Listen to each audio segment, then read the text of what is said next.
लोकतांत्रिक प्रक्रिया को छोड़कर यहां धमकाने और समझाने वालों की सरकार चल रही है। आप युवाओं और छात्रों को नहीं धमका और समझा पाएंगे, पहली बात। दूसरी बात, 24 अगस्त 2024 को यह तय हुआ था कि टीआरई 4 का आप जो है नोटिफिकेशन छोड़िए, इसकी नियुक्ति की प्रक्रिया प्रारंभ की जाएगी। आज लगभग 2 साल बाद हम आपसे बात कर रहे हैं, कितना समय और लगेगा टीआरई 4 के उन अभ्यर्थियों पर जिन पर आपने लाठी चलाए, डंडे चलाए, उनको दौड़ा दौड़ा कर पीटा गया, कितना समय लगेगा? और शिक्षा मंत्री को क्यों फुर्सत नहीं मिल रहा है जो अभ्यर्थी वहां गर्दनी बाग में बैठे हुए हैं? अगर कल जन सुराज जाएगा, इन छात्रों और अभ्यर्थियों के साथ बैठेगा, तो आप कहिएगा कि राजनीति हो रहा है।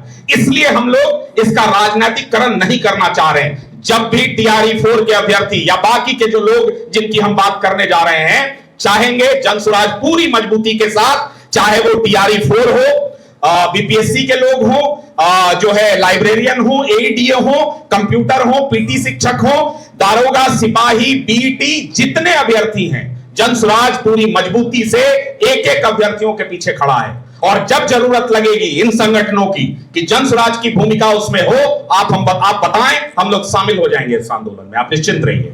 दूसरा जो महत्वपूर्ण बात है कि 24 अगस्त को यह नोटिफिकेशन आना था, अब आप कह रहे हैं कि हम नोटिफिकेशन इस महीने में लाएंगे। नोटिफिकेशन बीएसएससी का भी 2023 में आया था। 2023 में भी बीएसएससी का नोटिफिकेशन आया था 10+2 के बाद। बिहार कर्मचारी जो चयन की प्रक्रिया है, क्या हुआ उसका आज तक बीएसएससी के उस नोटिफिकेशन का? क्या आप लाए हैं? क्या उनकी भर्तियां हुई हैं? आप पहले यह जवाब दीजिए।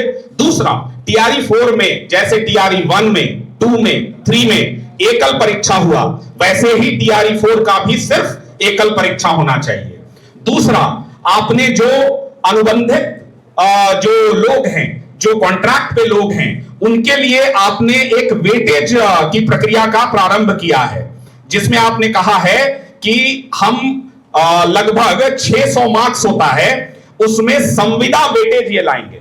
संविदा वेटेज का मतलब यह हुआ कि जो कॉन्ट्रैक्ट पे ऑलरेडी हैं, वो अगर अप्लाई करते हैं बीएसएससी यानी बिहार कर्मचारी चयन आयोग की प्रक्रिया में, तो उसमें संविदा पर जो कर्मी हैं उनको संविदा वेटेज दिया जाएगा। यानी 600 मार्क्स का जो परीक्षा है उसमें 150 मार्क्स उनको ऑलरेडी बिना परीक्षा दिए हुए मिल जाएगा।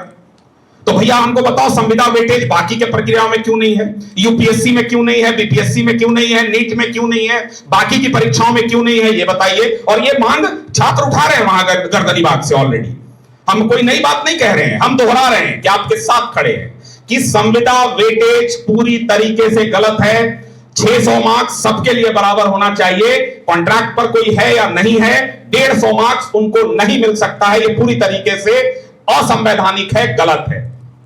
दूसरा, आप ये बताइए कि मंत्री जी कब आप टीआरई 4 का जो है ये छात्रों और युवाओं को भरोसा दिलाएंगे कि एक ही परीक्षा होगा? आपको टीआरई 5 लेना होगा, उसमें आप पीटी लीजिए, मेंस लीजिए, जो भी लीजिए। इसका कारण यह है कि टीआरई 4 आज नई घोषणा नहीं है, टीआरई 4 अगस्त 2024 की घोषणा है।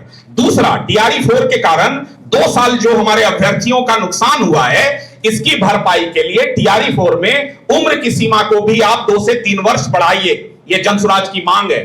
आपके कारण इन अभ्यर्थियों का 2 साल 3 साल का समय नष्ट हुआ है, यह आपको देना पड़ेगा।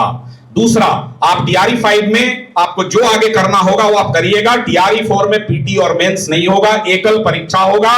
और टीआरई 4 के अभ्यर्थियों के लिए जल्द से जल्द घोषणा हो। 10+2 भर्ती में जो लगभग 26,000 पेंडिंग है, उसको आप जल्द से जल्द घोषणा करिए। सीजीएल 4 की जो भर्तियां हैं उनकी घोषणा आप करिए।